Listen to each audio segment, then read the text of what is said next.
दरअसल नरेंद्र, नीतीश और नायडू ये ट्रिपल एन की जोड़ी है। एनडीए का कॉन्फिडेंस हाई करती है। जो तस्वीर इस वक्त आप देख रहे हैं, आज चंद्रबाबू नायडू ने नरेंद्र मोदी का सम्मान किया। एक साथ बैठे हुए ठहाके लगाते हुए दिख रहे हैं।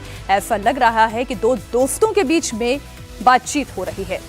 इंडिया अलायंस अब तक ये कह रही थी कि मोदी के लिए नायडू जरूरी है, लेकिन नायडू के 90 सेकंड के भाषण में यह स्पष्ट हो जाता है कि नायडू की पहली पसंद भी मोदी ही है।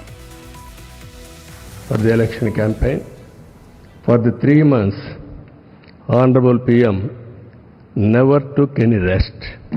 Day and night, he had campaigned, same zeal. He started and ended same spirit. In Andhra Pradesh, we had 3 meetings, public meetings, 1 big rally. It had made a huge difference for winning the elections in Andhra Pradesh. Narendra Modi ji focused and dedicated approach has transformed the nation into a global powerhouse. I am in the politics for the last 4 decades. I have seen so many leaders. I can give entire credit for Narendra Modi ji for making India proud globally. That is his biggest achievement for the country. We are confident during this tenure he is going to make India third largest economy in the world. I am confident under his leadership, Indians are going to become global leaders in the near future. It is going to happen. Always to have a leader. Right time is a great asset for the nation. Today, India is having a right leader, right time. That is Narendra Modi.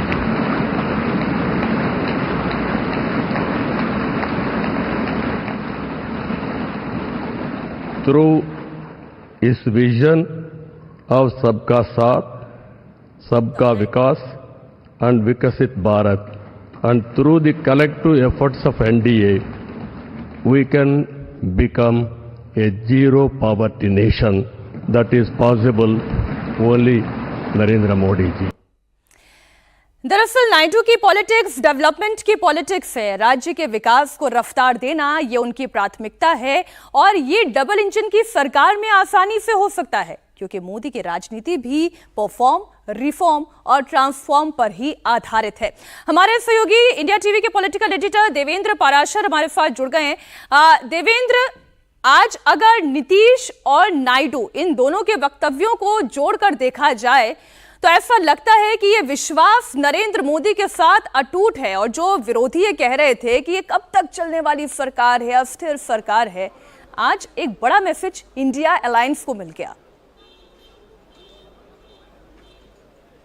निश्चित तौर पे India की आज की जो ये बैठक थी पार्लियामेंट के, यानी कि संविधान सदन के जो सेंट्रल हॉल है, उसमें ये जो बैठक थी, उस बैठक में जो कहा गया और जो बैठक के दरमियान जो अनौपचारिक बातचीत हो रही थी, उस केमिस्ट्री को अगर देखें तो इन दोनों चीज़ों को देखने के बाद ये सीधे सीधे समझ में आता है कि एकदम से सेम पेज पे होते हुए सभी दल ये एक साथ हैं और वो सरकार बनाने का दावा आज पेश किया गया है। इसमें कॉन्ट्रडिक्शन के बिंदु भी देखें तो वो बिंदु आपको नजर नहीं आएगा। जैसे चंद्रबाबू नायडू की बात कर लें, गवर्नेंस पे बहुत ज़्यादा जोर रहता है, टेक्नोलॉजी का बहुत ज़्यादा इस्तेमाल करना चाहते हैं गवर्नेंस में, गरीबों को लेकर बहुत ज़्यादा योजनाओं पे उनका फोकस रहता है। उस लिहाज से आप समझ सकते हैं कि प्रधानमंत्री नरेंद्र मोदी जो सोचते और करते हैं वो किस प्रकार से दोनों सेम पेज पे रहेंगे।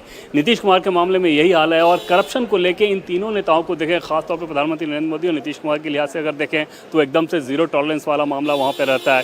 तो उस कंडीशन में कोई बहुत दिक्कत वाली बात नहीं होती। हाँ, आइडियोलॉजिकल इशूज ज़रूर ऐसे रहते हैं जो कि दलों के बीच कंट्राडिक्शन ला सकते हैं आगे, लेकिन इन तीनों दलों में अगर आप देखें, जेडीयू बीजेपी और टीडीपी। तो बीजेपी और टीडीपी में तो कोई आइडियोलॉजिकल इशू ऐसा है नहीं, और खासतौर पर तब जब आपने सुना कि चंद्रबाबू नायडू ने अपने बयान में ये बताया कि सबका साथ सबका विकास, यानी कि पीएम मोदी जिस मंत्र के सहारे गवर्नेंस करते हैं। पॉलिटिक्स अपनी जगह, चुनावी सभा अपनी जगह, लेकिन जब आप शासन चलाते हैं तो शासन चलाने का एक मंत्र होता है। प्रधानमंत्री नरेंद्र मोदी भी वही काम करते हैं। चुनावी सभाओं में जो उनके बयान होते हैं वो राजनीति के लिए दिए जाते हैं, जब चुनाव प्रचार करना होता है तो, लेकिन जब शासन चलाना होता है तो उसका मंत्र अलग होता है, और वही काम चंद्रबाबू नायडू ने भी यहाँ दोहराने की अपनी मंशा जाहिर की है। और इस लिहाज से समझा जा सकता है। और एक चीज़ अटकलबाजी जिसके बारे में इंडिया टीवी बार बार इस बात को कह रहा था पिछले 2 दिनों से कि जितनी चीज़ें चल रही हैं महज कोरी कल्पना और अटकलबाजी है कि टीडीपी ने ये शर्त तक दी, जेडीयू ने ये शर्त तक दी, वैसा कुछ भी नहीं था। और प्रधानमंत्री नरेंद्र मोदी ने खुद इस बात को कहा, तो उस लिहाज से समझा जा सकता है कि कितना सोच समझकर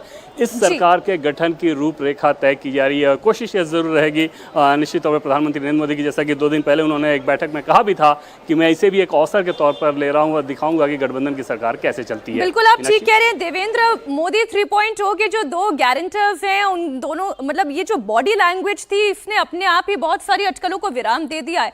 लेकिन जब तीसरी सरकार के रोड मैप पर आगे बढ़ते हुए प्रगति का पथ प्रधानमंत्री नरेंद्र मोदी नाप रहे हैं तो वो पीछे पलट कर भी देखते हैं।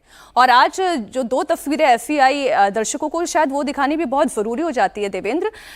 लाल कृष्ण आडवाणी से मुलाकात करना, मुरली मनोहर जोशी से मुलाकात करना, ये नरेंद्र मोदी के व्यक्तित्व का एक परिचय है। आगे बढ़ें लेकिन पीछे पलटकर उनका भी साथ लें, उनका भी आशीर्वाद लें जिन्होंने नींव रखी। ये हमेशा रहता है। और आप देखें जब मार्गदर्शक मंडल भी एक नाम दिया गया था और इन नेताओं को उम्र के चलते अगर उस मार्गदर्शक मंडल में रखे जाने की बात कही जा रही थी, तो भले ही विरोधी इसे चाहे जैसे प्रचारित करें, लेकिन प्रधानमंत्री नरेंद्र मोदी और बीजेपी के टॉप लीडरशिप की जो थिंकिंग थी वो यही थी कि एक तरह से चेंज ऑफ गार्ड है, लेकिन जब जब बड़ा अवसर आएगा तो उन अभिभावकों का मार्गदर्शन वो लेते रहेंगे। ये मंशा उन्होंने पहले भी दिखाई थी और ये हर एक अवसर पर दिखता है। और आज जबकि इतना खास मौका है नरेंद्र मोदी के लिए, जब तीसरी बार वो सरकार बनाने का दावा पेश करने जा रहे हैं, और तो उस लिहाज से समझा जा सकता है कि उनके लिए भी एक कितना बड़ा अवसर है। मुरली मनोहर जोशी के यहाँ भी जाना, नरेंद्र मोदी अगर राष्ट्रीय स्तर पे पहली बार उनकी राजनीतिक भूमिका की चर्चा हुई थी तो तभी हुई थी जब मुरली मनोहर जोशी ने जम्मू कश्मीर तक यात्रा निकाली थी और उस यात्रा के कन्वेनर नरेंद्र मोदी हुआ करते थे। तो उस हिसाब से आप समझ सकते हैं कि ये कितना एक इमोशनल कनेक्ट भी होगा कि पिछली सरकार की जो सबसे बड़ी उपलब्धि के तौर पर जिन चीज़ों को बताया जाता है उसमें एक धारा 370 को हटाया जाना भी, तो नरेंद्र मोदी के लिए चाहे कश्मीर की बात कर लें, धारा 370 हटाने की बात कर लें, या मुरली मनोहर जोशी की बात कर लें,